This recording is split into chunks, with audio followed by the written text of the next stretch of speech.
ఇది విను. అన్న ఇది విను. ఇదే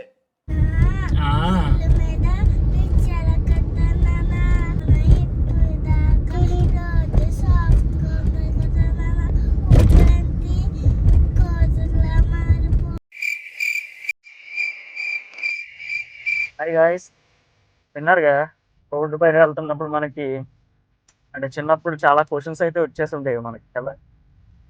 సో మా అమ్మాయి కూడా అట్లాగే అడిగింది, బ్రిడ్జ్ పై ఇట్లా గోతులు ఎందుకు ఉన్నాయి నాన్న అని చెప్పేసి, లేకపోతే బ్రిడ్జ్ వాటర్ మీద ఎలా కన్స్ట్రక్ట్ చేశారని చెప్పేసి క్వశ్చన్స్ అయితే అడిగింది. సో తెలుసుకుందాం, తప్పేముంది. సో ఇప్పుడైతే రాజమండ్రి అయితే వెళ్తున్నా ప్రజెంట్ నేను ఇంటి దగ్గర నుంచి చిన్న వర్క్ మీద. సో అయితే మనకి జనరల్గా ఆ రోడ్డు చూస్తే నార్మల్ స్మూత్ ఉంటుంది కదా. నేను చిన్నప్పుడు అనుకునేటుండే ఇట్లా ఎందుకు అవుతుంది అని చెప్పేసి, అంటే బ్రిడ్జ్ కంప్లీట్గా జాయిన్ చేసి ఉండకుండా అక్కడ అలా బిట్స్ బిట్స్ కింద ఎందుకు కన్స్ట్రక్ట్ చేస్తున్నారు, మధ్యలో ఆ బంప్స్ ఎందుకు ఉంటున్నాయని చెప్పేసి ఒక చిన్న క్వశ్చన్ అయితే ఉండే నా మనసులో కూడా. బట్ అది నేను యాజ్ ఏ ఫిజిక్స్ టీచర్ అయ్యేంత వరకు కూడా దానికి రీజన్ ఏంటి అని చెప్పేసి నాకు తర్వాత అర్థమైంది.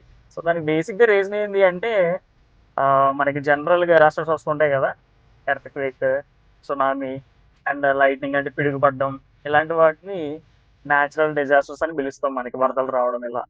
సో అయితే ఈ బ్రిడ్జ్ మీద పర్టికులర్గా అలా గ్యాప్స్ తోటి ఫిల్ చేయడానికి మేజర్ రీజన్ ఏంటి అంటే, ఎర్త్క్వేక్ వచ్చినప్పుడు బ్రిడ్జ్ తొందరగా కొలాప్స్ అయిపోకుండా ఉండడం కోసం దాన్ని స్పెషల్గా బిల్డ్ చేశారనమాట అట్లా. అంటే మన రాజమండ్రి బ్రిడ్జ్ అనే కాదు, సో మనం ఎక్కడ చూసినా ఆ బ్రిడ్జ్ అట్లాగే, అంటే ఏ బ్రిడ్జ్ అయినా సరే అట్లాగే కన్స్ట్రక్ట్ చేస్తారు మేజర్గా.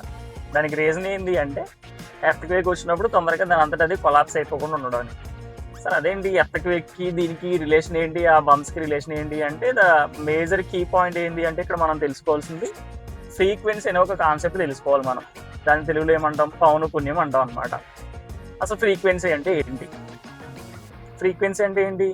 Number of oscillations per second మనం ఏం పిలుస్తామంటే ఫ్రీక్వెన్సీ అంటాం. ఇప్పుడు మనం ఏదైనా ఒక మెటల్ బాబుని తీసుకుని దాన్ని ఒక నాన్ ఎలాస్టిక్ స్ట్రింగ్కి హ్యాంగ్ చేసాం అనుకోండి. హ్యాంగ్ చేసి దాన్ని ఒక ప్లేస్ నుంచి రిలీజ్ చేస్తే, ఏ అనే పొజిషన్ దగ్గర నుంచి రిలీజ్ చేస్తే అది బీకి వెళ్ళి మళ్ళీ ఏకి తిరిగి రావడానికి ఒక కంప్లీట్ ఆసిలేషన్ అని పిలుస్తుంది దాన్ని. సో అలా నెంబర్ ఆఫ్ ఆసిలేషన్స్ ఒక సెకండ్లో ఎన్ని అయితే చేస్తుందో దాన్ని మనము ఫ్రీక్వెన్సీ అంటాం జనరల్గా.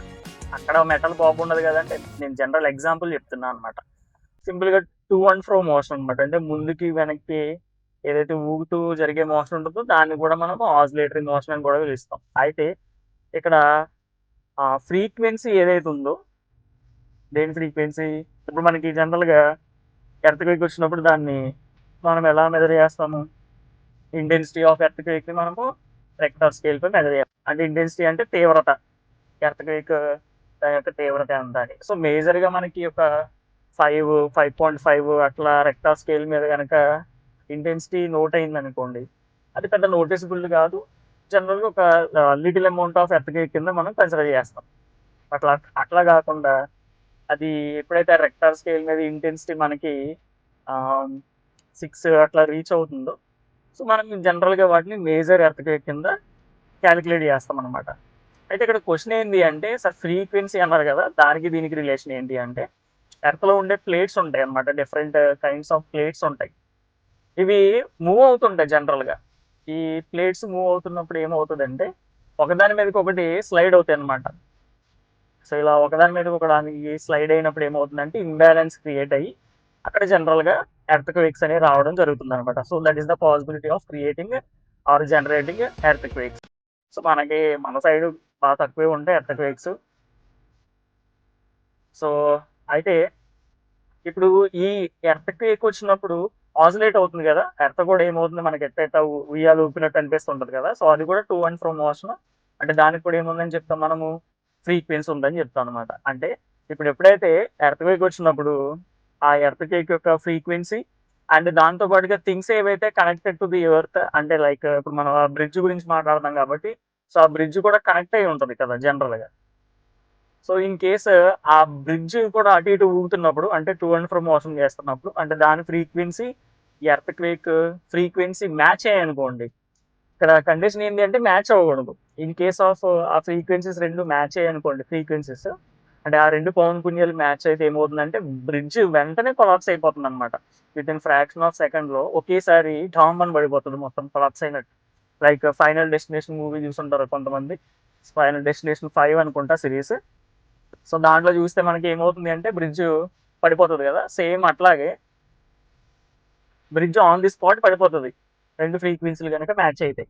సో, అట్లా ఫ్రీక్వెన్సీ మ్యాచ్ అవ్వకుండా ఉండడం కోసం ఏం చేస్తారంటే బ్రిడ్జ్‌ని ఇలా స్టెప్ బై స్టెప్ అరేంజ్ చేస్తారనమాట. అంటే గ్యాప్స్ మెయింటైన్ చేస్తారు. సో, ఆ గ్యాప్స్ మెయింటైన్ చేయడం వల్ల యూజ్ ఏమవుతుంది? ఎలా హెల్ప్ అవుతుంది అంటే ఎర్త్ ఫ్రీక్వెన్సీకి ఆ బ్రిడ్జ్ ఫ్రీక్వెన్సీ డిఫరెంట్‌గా నోట్ అవుతుందనమాట. సో, ఈ 2 ఫ్రీక్వెన్సీలు డిఫరెంట్‌గా ఉండడం వల్ల ఏమవుతుందంటే ఆటోమేటిక్‌గా బ్రిడ్జ్ కూలిపోకుండా అంటే మేజర్ ఎర్త్‌క్వేక్ వచ్చినప్పుడు బ్రిడ్జ్ కూలిపోకుండా ఉంటుందని నేను చెప్పట్లేదు గానీ, but there are less chances for the collapsing of bridge అనమాట. సో, బ్రిడ్జ్ పడిపోవడానికి చాలా తక్కువ ఛాన్సెస్ ఉంటాయి. సో, ఎందుకని ఫ్రీక్వెన్సీస్ అనేవి మ్యాచ్ అవ్వట్లేదు కాబట్టి. సో, నాట్ ఓన్లీ దట్ ఇప్పుడు మనం ఫర్ ఎగ్జాంపుల్ ఆహ్, ఆర్మీ క్రూ చూసుకున్నామనుకోండి. వాళ్ళు మార్చ్ పాస్ట్ చేస్తుంటారు కదా! జనరల్‌గా. సో, ఈ మార్చ్ పాస్ట్ చేసేవాళ్ళు నడుస్తున్నప్పుడు లేదా మార్చ్ పాస్ట్ చేస్తున్నప్పుడు గాని వాళ్ళని అంటే మనం చిన్నప్పుడు బుక్స్‌లో చదువుకుంటుంటాం. బ్రిడ్జెస్ మీద మార్చ్ పాస్ట్ చేయొద్దని చెప్తారనమాట. ఎందుకు మార్చ్ పాస్ట్ చేయొద్దంటారంటే యాక్చువల్‌గా మార్చ్ పాస్ట్ అంటే ఏంది? లెఫ్ట్ రైట్ అనుకుంటా చెప్పేసి వాళ్ళు నడుస్తుంటారు కదా! సో, ఆ నడిచేటప్పుడు సింక్ అవుతుంది. వాళ్ళ ఫ్రీక్వెన్సీ మొత్తం అందరి ఫ్రీక్వెన్సీ కూడా ట్రైన్డ్ పీపుల్ ఫ్రీక్వెన్సీ ఏమవుతుందంటే సింక్ అవుతుంది. సో, అట్లాంటి ప్రాబ్లమ్ వస్తే అప్పుడు కూడా ఏమవుతుందంటే ఆ bridge frequency and there feet frequency 2 కూడా మ్యాచ్ అయితే ఆటోమేటిక్‌గా కొలాప్స్ అయిపోతది బ్రిడ్జ్. సో, దానికోసం ఏం జెప్తారు అంటే బ్రిడ్జ్ మీద మార్చ్ పాస్ట్ చేయొద్దని జెప్తారు. So, that is the reason behind don't want to march past on the bridge itself. అర్థమైందనుకుంటా. సో, ఇప్పుడు జనరల్‌గా మా పాప రిజిస్ట్రేషన్ కోసం బ్రిడ్జ్ మీద ఎందుకు సాఫ్ట్‌గా ఉండట్లేదు నాన్న ఇప్పటివరకు సాఫ్ట్‌గానే ఉంది కదా! ఇంత బంప్స్ ఎందుకున్నాయి అని జెప్పేసి అడిగిందనమాట.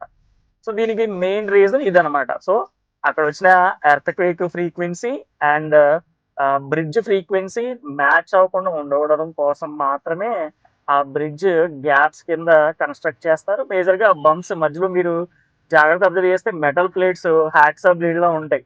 2 జాయింట్ అయినట్టు. అలా ఉండడానికి మెయిన్ రీజన్ అదనమాట.